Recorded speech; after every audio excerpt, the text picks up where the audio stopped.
ಧನುಸ್ಸು ರಾಶಿ ತೆಗೆದುಕೊಳ್ತೇನೆ. ಧನುಸ್ಸು ರಾಶಿ ಅಧಿಪತಿಯಾದಂಥವರು ಗುರುಗ್ರಹ. ಗುರುಗ್ರಹ ಅಧಿಪತಿಯಾಗಿದ್ದ ಸಂದರ್ಭದಲ್ಲಿ ಗುರುವಿನ ಅನುಗ್ರಹವೂ ಚೆನ್ನಾಗಿದೆ. ಆದರೆ ನಿಮಗೆ ಕುಜ ಮತ್ತು ಬುಧನ ಗ್ರಹದಲ್ಲಿ ದೋಷದಿಂದ ಕೂಡಿರುತ್ತೆ. ಈ ಧನುಸ್ಸು ರಾಶಿಯವರೆಗೆ ಭೂಮಿ ಕಲಹ, ದಾಯಾದಿ ಕಲಹಗಳಾಗುವಂಥದ್ದು, ಭೂಮಿ ವಿಚಾರಕ್ಕೋಸ್ಕರವಾಗಿ ಬಡದಾಟಗಳಾಗುವಂಥ ಸನ್ನಿವೇಶಗಳು, ಅತಿಯಾದಂತಹ ಯೋಚನೆಯಿಂದ ಅನಾರೋಗ್ಯ ಪೀಡಿತರಾಗುವಂಥ ಸಂದರ್ಭಗಳು, ಇದೆಲ್ಲವೂ ಸಹ ಒಂದು ರೀತಿಯಾದಂತಹ ಮಾರಕವನ್ನುಂಟು ಮಾಡುತ್ತೆ. ನಿಮಗೆ ವಿಶೇಷವಾಗಿ ಧನುಸ್ಸು ರಾಶಿಯವರಿಗೆ ಕೀರ್ತಿ ಅಭಿವೃದ್ಧಿ ಆಗಿರುತ್ತೆ. ಜೊತೆಯಲ್ಲಿ ಆಯಸ್ಸು ತುಂಬ ಚೆನ್ನಾಗಿರುತ್ತೆ. ಆದರೆ ನಿಮಗೆ ಈ ಕೀರ್ತಿ ಅಭಿವೃದ್ಧಿ ಆಗುವಂಥದ್ದನ್ನೇ ನಿಮಗೆ ಮಾರಕವಾಗುತ್ತೆ. ನಿಮ್ಮ ಬೆಳವಣಿಗೆ, ನಿಮ್ಮ ಉತ್ತಮವಾದಂತಹ ಹೆಸರು, ನೀವು ಗಳಿಸುವಂತಹ ಲಾಭ, ಇದೆಲ್ಲವೂ ಸಹ ನಿಮಗೆ ಬೇರೆಯವರಿಗೆ ಒಂದು ರೀತಿಯಾದಂತಹ ದುಷ್ಪರಿಣಾಮಗಳನ್ನು ಬೀಳಲಿಕ್ಕೆ ಪ್ರಾರಂಭವನ್ನು ಮಾಡುತ್ತೆ. ಅದನ್ನು ಅವರು ಬೇರೆ ರೀತಿಯಲ್ಲಿ ಬಳಸ್ಕೊಳ್ಳೋಕ್ಕೆ ಪ್ರಯತ್ನವನ್ನು ಮಾಡ್ತಾರೆ.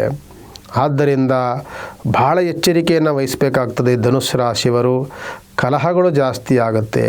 ಭೂಮಿ ಕಲಹ, ದಾಯಾದಿ ಕಲಹ, ಸಣ್ಣ ಪುಟ್ಟ ಅವಘಡಗಳು, ಇದೆಲ್ಲವೂ ಸಹ ನಿಮಗೆ ಕೀರ್ತಿ ಅಭಿವೃದ್ಧಿಯ ಜೊತೆಯಲ್ಲಿ ಭೂಕಂಟಕ ಜಾಸ್ತಿ ಆಗುತ್ತೆ, ದಾಯಾದಿ ಕಲಹಗಳಾಗುತ್ತೆ, ಕುಟುಂಬದಲ್ಲಿ ಅಹಿತಕರವಾದಂತಹ ವಾತಾವರಣಗಳು ಸೃಷ್ಟಿಯಾಗುತ್ತೆ.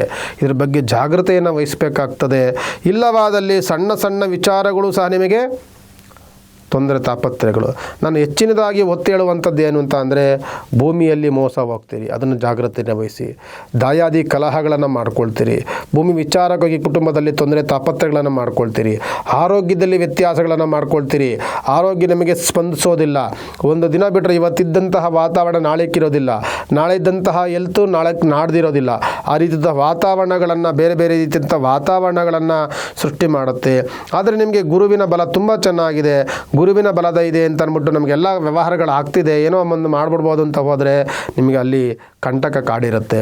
ಆದ್ದರಿಂದ ಎಚ್ಚರಿಕೆಯನ್ನು ವಹಿಸಿ. ಅದು ಬಿಟ್ಟರೆ ನಿಮಗೆ ತಂದೆಯ ಪ್ರೀತಿ ವಾತ್ಸಲ್ಯ, ನಿಮಗೆ ಎಷ್ಟೇ ಕಷ್ಟಗಳು, ಏನೇ ಸಮಸ್ಯೆಗಳಿದ್ದರೂ ಸಹ ನಿಮಗೆ ತಂದೆ ನೆರವಿಗೆ ಬರ್ತಾರೆ. ನಿಮಗೆ ಕಷ್ಟ ಅಂದಾಗ ತಂದೆಯವರು ನಿಮ್ಮ ಜೊತೆಯಲ್ಲಿರ್ತಾರೆ.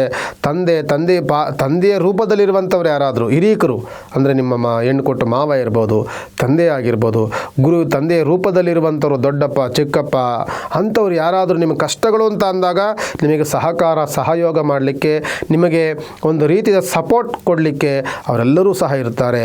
ನೀವು ಎಲ್ಲಿ ನಿಮ್ಮ ನೆಗೆಟಿವ್ಸ್ ಇದೆ, ಎಲ್ಲಿ ಸಮಸ್ಯೆ ಅನ್ನೋದಿದೆ, ಎಲ್ಲಿ ಕಷ್ಟಗಳಾಗುವಂಥ ಸನ್ನಿವೇಶಗಳು ಕೂಡಬಹುದು, ಇದನ್ನು ಹೇಳಿರ್ತೀವಲ್ಲ, ಅದ್ರ ಬಗ್ಗೆ ಮಾತ್ರ ಗಮನವನ್ನು ಹರಿಸ್ಕೊಳ್ಬೇಕು.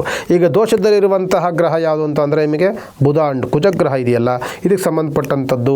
ಬುಧಗ್ರಹನ ಅಧಿಪತಿಯಾದಂಥವನು ಮಹಾವಿಷ್ಣು ನಿಮಗೆ ರಾಶಿ ಅಧಿಪತಿಯಾದಂಥವರು ಗುರುಗ್ರಹ. ಗುರುವಿನ ಬಲ ಚೆನ್ನಾಗಿದೆ. ಅದಕ್ಕೆ ನೀವೇನು ಮಾಡಬೇಕು ಅಂತಂದರೆ ರಾಯರ ಪ್ರಾರ್ಥನೆ ಜೊತೆಯಲ್ಲಿ ಮಹಾವಿಷ್ಣುವಿನ ಉಪಾಸನೆ. ನೀವೇನಾದರೂ ಈ ಶ್ರಾವಣ ಮಾಸದಲ್ಲಿ ಸತ್ಯನಾರಾಯಣ ಪೂಜೆ ಮಾಡಬೇಕು ಅಂತ ಏನಾದ್ರು ಅಂದ್ಕೊಂಡಿದ್ರೆ ಸತ್ಯನಾರಾಯಣ ಪೂಜೆಯನ್ನು ಮಾಡಿಸಿ.